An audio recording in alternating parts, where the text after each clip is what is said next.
да направим още едно упражнение, което е свързано с това да махнем енергии, които отравят по един или друг начин сме консумирали, които отравят на нашето тяло. А ние не знаем за това нещо. Затова отново в менталното пространство, пак в концентрация на дишането. Дишайте и издишайте няколко пъти дълбоко. И повтаряме на ум, само че този път 11 пъти разлепвам енергии, предизвикващи хранителни отравяния. Разлепвам енергии, предизвикващи хранителни отравяния. Разлепвам енергии, предизвикващи хранителни отравяния.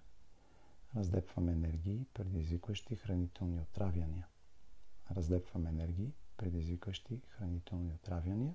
Още 6 пъти повторете упражнението.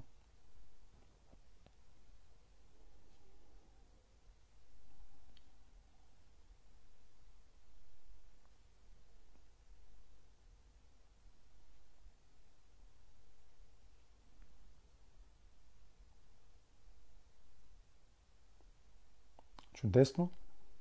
В момента какво направихме? Направихте така, че да махнете софтуера, който е отговорен за това хранително отравяне. Без значение откъде е.